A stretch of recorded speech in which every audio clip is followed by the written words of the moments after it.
Hi ನಮಸ್ಕಾರ ರೀ, ಹೆಂಗಿದ್ದೀರಿ ಎಲ್ಲರೂ? ಇವತ್ತು ಹಾಗಲಕಾಯಿ ಪಲ್ಯ ಮಾಡೋಣ. ಹಾಗಲಕಾಯಿ ಪಲ್ಯ ಜಾಸ್ತಿ ಜನಕ್ಕೆ ಇಷ್ಟ ಆಗೋದಿಲ್ಲ, ಯಾಕಂದರೆ ಇದು ಕಹಿ ಇರ್ತೈತಿ ಅಂತ ತಿನ್ನಕ್ಕೆ ಇಷ್ಟಪಡೋದಿಲ್ಲ ಇದನ್ನು. ಬಟ್ ನಾನು ಹೇಳೋ ರೀತಿಯೊಳಗೊಮ್ಮೆ ಟ್ರೈ ಮಾಡಿ ನೋಡಿರಿ. ಹಾಗಲಕಾಯಿ ಪಲ್ಯ ಒಂಚೂರು ಕಹಿ ಆಗೋದಿಲ್ಲ. ನನ್ನ ಚಾನಲ್ನ ಸಬ್ಸ್ಕ್ರೈಬ್ ಮಾಡಿರಿ. ಈ ವಿಡಿಯೋ ನಿಮಗೆ ಇಷ್ಟ ಆಯ್ತಂದ್ರೆ ಲೈಕ್ ಮಾಡಿರಿ, ಕಮೆಂಟ್ ಮಾಡಿರಿ, ನಿಮ್ಮ ಫ್ಯಾಮಿಲಿ ಮತ್ತು ಫ್ರೆಂಡ್ಸ್ಗೆ ಶೇರ್ ಮಾಡಿರಿ. ನಡೀರಿ ರೆಸಿಪಿ ಸ್ಟಾರ್ಟ್ ಮಾಡೋಣ. ನಾನಿಲ್ಲೇ ಫ್ರೆಶ್ ಇರುವಂಥ ಹಾಗಲಕಾಯಿ ತೊಗೊಂಡಿನಿ. ಒಂದು ಬೌಲ್ನಷ್ಟು ಐತಿದೆ. ಈ ಹಾಗಲಕಾಯಿನ ಇನ್ನೊಂದು ದೊಡ್ಡದೊಂದು ಮಿಕ್ಸಿಂಗ್ ಬೌಲ್ ಒಳಗೆ ಹಾಕ್ಕೊಳತೀನಿ. ನೋಡಿರಿ, ಈ ಹಾಗಲಕಾಯಿನ ನಾನು ಹಿಂಗೆ ಸ್ಕ್ವೇರ್ ಒಳಗೆ ಕಟ್ ಮಾಡ್ಕೊಂಡೇನಿ.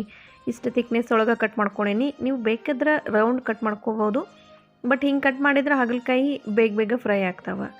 ಸೊ ನೆಕ್ಸ್ಟ್ ಇದರೊಳಗೆ ಅರ್ಧ ಸ್ಪೂನಷ್ಟು ಉಪ್ಪು ಹಾಕ್ಕೊಳತ್ತೀನಿ. ಈಗ 1 ಗ್ಲಾಸ್ನಷ್ಟು ನೀರು ಹಾಕ್ಕೊಳಕತ್ತೀನಿ. ಹಾಗಲಕಾಯಿನ ಹಿಂಗೆ ಉಪ್ಪಿನ ನೀರೊಳಗೆ ಹಾಕ್ಕೊಳ್ಳೋದ್ರಿಂದ ಜಾಸ್ತಿ ಕಹಿ ಆಗೋದಿಲ್ಲ. ನೀರು ಹಾಕ್ಕೊಂಡು ಚಲೋ ಹಿಂಗೆ ಮಿಕ್ಸ್ ಮಾಡ್ಕೋಬೇಕು. ಹಾಗಲಕಾಯಿ ಭಾಳ ಕಹಿ ಇತ್ತಂದ್ರೆ ಹಾಗಲಕಾಯಿದ ಕಹಿ ಎಲ್ಲ ಈ ನೀರೊಳಗೆ ಬಿಟ್ಕೋತೈತದ.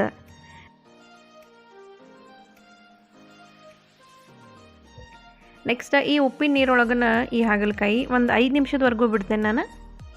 5 ನಿಮಿಷ ಆಗಿಂದ ಈ ನೀರಷ್ಟನ್ನು ತೆಗೆದು ಹಾಗಲಕಾಯಿನ ಸಪ್ರೇಟ್ ಮಾಡ್ಕೋತೀನಿ.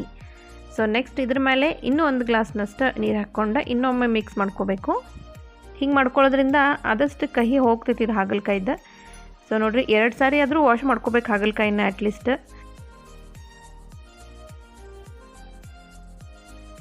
ನೆಕ್ಸ್ಟ್ ಅಷ್ಟು ಹಾಗಲಕಾಯಿನೂ ನೀರೊಳಗಿಂದ ಸಪ್ರೇಟ್ ಮಾಡ್ಕೊಂಡು ಒಂದು ಪ್ಯಾನ್ ಒಳಗೆ ಹಾಕ್ಕೋತೀನಿ. ಈಗ ಇವನ್ನ ಹುರ್ಕೊಳ್ಳೋಣ ಅಂತ ಫಸ್ಟ್ ಏನು ಮಾಡ್ಬೇಕಂದ್ರೆ ಆಯಿಲ್ ಹಾಕೋಲಾರ್ದನ್ನ ಹುರ್ಕೋಬೇಕು. ಹಂಗೆ ಒಂದು ಸ್ವಲ್ಪ ನೀರಿನ ಅಂಶ ಎಲ್ಲ ಹೋಗಿಂದ ಇದ್ರೊಳಗೆ ಒಂದು 2 ರಿಂದ 3 ಸ್ಪೂನಷ್ಟು ಆಯಿಲ್ ಹಾಕ್ಕೊಳ್ಳೋಣ ಅಂತ.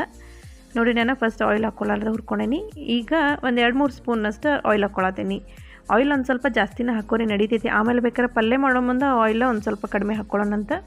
ನೀವು ನಾನ್ ಸ್ಟಿಕ್ ಪ್ಯಾನ್ ಒಳಗೆ ಈ ಹಾಗಲಕಾಯಿ ಹುರ್ಕೊಳಕತ್ರ ಗ್ಯಾಸ್ ಹೈ ಫ್ಲೇಮ್ ಇಟ್ಕೊಂಡು 7 ರಿಂದ 8 ನಿಮಿಷದವರೆಗೂ ಹುರ್ಕೋರಿ. ಬೇಗ ಹುರಿತಾವ. ನಾನ್ ಸ್ಟಿಕ್ ಇಲ್ಲ ಅಂತಂದ್ರೆ ಗ್ಯಾಸ ಮೀಡಿಯಮ್ ಫ್ಲೇಮ್ ಇಟ್ಟು ಹುರ್ಕೋರಿ, ಯಾಕಂದ್ರೆ ಹಾಗಲಕಾಯಿ ತೆಮಿಗೆಲ್ಲ ಅಂಟ್ಕೊಂಡ್ಬಿಡ್ತಾವ. ಸೊ ನಾನು 7 ರಿಂದ 8 ನಿಮಿಷದವರೆಗೂ ಹುರ್ಕೊಂಡಿನಿ.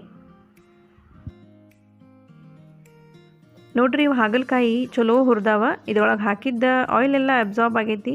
ಹಾಗಲಕಾಯಿ ಕಲರು ಚೇಂಜ್ ಆಗೈತಿ. ನೋಡ್ರಿ, ಹಿಂಗೆ ಕೆಂಪಾಗೋವರೆಗೂ ಹುರ್ಕೋಬೇಕು.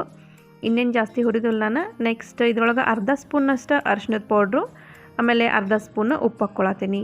ಉಪ್ಪು ಮತ್ತು ಅರಿಶಿಣದ ಪೌಡ್ರ್ ಹಾಕಿ ಇನ್ನೊಮ್ಮೆ ಹಿಂಗೆ ಮಿಕ್ಸ್ ಮಾಡಿ ಗ್ಯಾಸ್ ಆಫ್ ಮಾಡಿಬಿಡ್ಬೇಕು.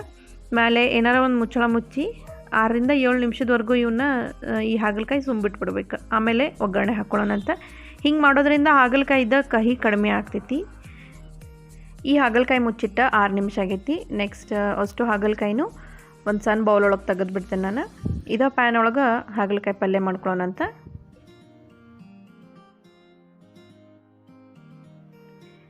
ನೆಕ್ಸ್ಟ್ 2 ಸ್ಪೂನ್ನಷ್ಟು ಆಯಿಲ್ ಹಾಕ್ಕೊಳಕತ್ತೀನಿ. ಹಾಗಲಕಾಯಿ ಹುರ್ಕೊಳ್ಳೋ ಮುಂದೆನೂ ಆಯಿಲ್ ಹಾಕಿರ್ತೈತಲ್ಲ, ಈಗ ಒಂಚೂರು ಕಡಿಮೆ ಹಾಕ್ರಿ ನಡಿತೈತಿ. ಒಂದು ಸ್ವಲ್ಪ ಸಾಸಿವೆ, ಒಂದು ಸ್ವಲ್ಪ ಜೀರಿಗೆ ಹಾಕ್ಕೊಳತ್ತೀನಿ. ಈಗ ಬೆಳ್ಳುಳ್ಳಿ ಹಾಕೋತೀನಿ. ಬೆಳ್ಳುಳ್ಳಿ ನಾನು ಎಡೆವ ತೊಗೊಂಡೇನಿ. ಬೇಕಿದ್ರೆ ಬೆಳ್ಳುಳ್ಳಿನ ಕೊಟ್ಟಿನೂ ಹಾಕೋಬೋದು. ಬೆಳ್ಳುಳ್ಳಿ ಒಂದು ಸ್ವಲ್ಪ ಫ್ರೈ ಆಗೋವರೆಗೂ ಹುರ್ಕೋಬೇಕು. ಇವನ್ನ ಅಂದರೆ ಬ್ರೌನ್ ಕಲರ್ ಬರೋವರೆಗೂ ಈ ಬೆಳ್ಳುಳ್ಳಿ ಹುರ್ಕೋಬೇಕು.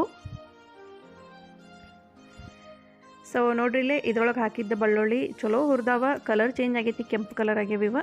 ನೆಕ್ಸ್ಟ್ ನಾನು ಇದ್ರೊಳಗೆ ಕರಿಬೇವು ಹಾಕೋತೀನಿ. 5 ರಿಂದ 6 ಎಲೆ ಅದಾವಿವ. ಕರಿಬೇವು ಹಾಕಿಂದು ಚಲೋ ಮಿಕ್ಸ್ ಮಾಡ್ಕೋಬೇಕು. ನೆಕ್ಸ್ಟ್ ಉಳ್ಳಾಗಡ್ಡಿ ಹಾಕ್ಕೋತೇನೆ ನಾನು. ಉಳ್ಳಾಗಡ್ಡಿನ ಒಂದು ಮೀಡಿಯಮ್ ಸೈಜ್ ತೊಗೊಂಡೇನಿ, ಸಣ್ಣಗೆ ಹೆಚ್ಕೊಂಡೇನಿ. ಉಳ್ಳಾಗಡ್ಡಿ ಹಾಕಿಂದ ಉಳ್ಳಾಗಡ್ಡಿ ಒಂಚೂರು ಸಾಫ್ಟ್ ಆಗಬೇಕಾ ಅಲ್ಲಿವರೆಗೂ ಹುರ್ಕೋಬೇಕು.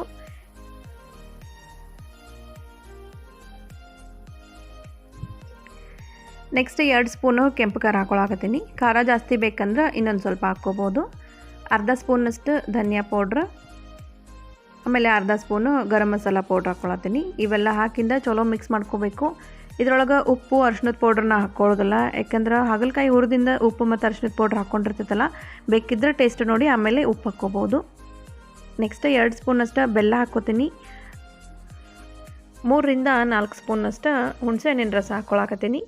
ಈ ಹಾಗಲಕಾಯಿ ಪಲ್ಯದಾಗ ಹುಣಸೆ ಹಣ್ಣಿನ ರಸ ಮತ್ತು ಬೆಲ್ಲ ಜಾಸ್ತಿ ಇತ್ತಂದ್ರೆ ಚಲೋ ಟೇಸ್ಟ್ ಬರ್ತೈತಿ. ಸೊ ಇದನ್ನ ಒಮ್ಮೆ ಹಿಂಗೆ ಮಿಕ್ಸ್ ಮಾಡ್ಕೊಂಡು ನೆಕ್ಸ್ಟ್ ಹುರಿದಿದ್ದ ಹಾಗಲಕಾಯಿ ಹಾಕ್ಕೋತೀನಿ ನಾನು. ಅಷ್ಟು ಹಾಗಲಕಾಯಿನೂ ಇದ್ರೊಳಗೆ ಹಾಕ್ಕೊಳಕತ್ತೀನಿ. ನೆಕ್ಸ್ಟ್ 1.5 ಸ್ಪೂನಷ್ಟು ಗುರೆಳ್ ಪುಡಿ ಹಾಕ್ಕೊಳಕತ್ತೀನಿ. ಗುರೆಳ್ ಪುಡಿ ಆಪ್ಷನಲ್ಲ, ಬೇಕಂದ್ರೆ ಹಾಕ್ಬೋದು, ಬೇಡ ಅಂದ್ರೆ ಇಲ್ಲ ಅಂದ್ರೆ ಸ್ಕಿಪ್ ಮಾಡ್ಬೋದು. ಸೊ ಇವೆಲ್ಲ ಹಾಕಿಂದ ಇದ್ರೊಳಗೆ ಹಾಕಿದ್ದ ಬೆಲ್ಲ ಮತ್ತು ಹುಣಸೆಯನ್ನು ಹಾಗಲಕಾಯಿ ಜೊತೆ ಒಂದು ಸ್ವಲ್ಪ ಕುದಿಬೇಕದ. ಅಂದ್ರೆ ಹಾಗಲಕಾಯಿ ಭಾಳ ಕಹಿ ಆಗೋದಿಲ್ಲ. ಸೊ ಬೇಕಂದ್ರೆ ಇನ್ನೊಂದು ಸ್ವಲ್ಪ ನೀವು ಇದ್ರೊಳಗೆ ಎಕ್ಸ್ಟ್ರಾ ನೀರು ಹಾಕ್ಕೋಬೋದು, ತೆಳ್ಳಗೆ ಮಾಡ್ಕೋಬೋದು. ಸೊ ಇದ್ರ ಮೇಲೆ ಒಂದು ಮುಚ್ಚಳ ಮುಚ್ಚಿ 2-3 ನಿಮಿಷ ಗ್ಯಾಸ್ ಹೈ ಫ್ಲೇಮ್ ಇಟ್ಕೊಂಡು ಕುದಿಸ್ಕೊತೀನಿ. 2-3 ನಿಮಿಷ ಆಗೈತಿ ನೋಡಿರಿ. ಹಾಗಲಕಾಯಿ ಪಲ್ಯ ಮಸ್ತ್ ಕಾಣಕತ್ತೈತಿ, ನೋಡೋಕೆ ಟೇಸ್ಟೂ ಭಾಳ ಚಲೋ ಆಗಿರ್ತೈತಿ. ಇನ್ನೊಮ್ಮೆ ಇದನ್ನು ಹಿಂಗೆ ಮಿಕ್ಸ್ ಮಾಡ್ಕೊಂಡು ಟೇಸ್ಟ್ ನೋಡಿರಿ. ಬೇಕಂದ್ರೆ ಇನ್ನೊಂದು ಸ್ವಲ್ಪ ಉಪ್ಪು, ಬೆಲ್ಲ ಇಲ್ಲ ಹುಣಸೆಹಣ್ಣು ಎಕ್ಸ್ಟ್ರಾ ಬೇಕಂದ್ರೆ ಸೇರಿಸ್ಕೋಬೋದು. ನೆಕ್ಸ್ಟ್ ಸಣ್ಣಗೆ ಹೆಚ್ಕೊಂಡಂತ ಕೊತ್ತಂಬರಿ ಸೊಪ್ಪು ಹಾಕಿ ಇನ್ನೊಮ್ಮೆ ಫೈನಲ್ ಆಗಿ ಮಿಕ್ಸ್ ಮಾಡ್ಕೊಂಡ್ರೆ ಹಾಗಲಕಾಯಿ ಪಲ್ಯ ತಿನ್ನೋಕೆ ರೆಡಿ ಆಗ್ತೈತಿ ನೋಡಿರಿ. ಈ ಹಾಗಲಕಾಯಿ ಪಲ್ಯ ಒಂದು ಚೂರು ಕಹಿ ಆಗಿಲ್ಲ, ಟೇಸ್ಟ್ ಮಾತ್ರ ಮಸ್ತ್ ಆಗಿರ್ತೈತಿ. ಈ ಪಲ್ಯನ ನೀವು ಬಿಸಿ ಬಿಸಿ ರೊಟ್ಟಿ, ಚಪಾತಿ ಇಲ್ಲ ರೈಸ್ ಜೊತೆನೂ ತಿನ್ಬೋದು, ಚಲೋ ಕಾಂಬಿನೇಷನ್ ಆಗ್ತೈತಿ.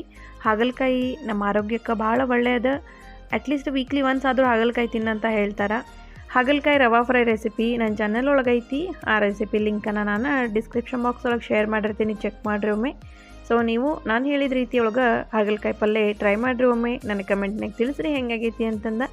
ನನ್ನ ಚಾನಲ್ನ ಸಬ್ಸ್ಕ್ರೈಬ್ ಮಾಡೋದು ಮಾತ್ರ ಮರಿಬೇಡ್ರಿ. ನೆಕ್ಸ್ಟ್ ಇನ್ನೊಂದು ಹೊಸ ರೆಸಿಪಿಯೊಂದಿಗೆ ನಿಮ್ಮನ್ನು ನಾನು ಭೇಟಿ ಆಗ್ತೀನಿ. ಧನ್ಯವಾದಗಳು.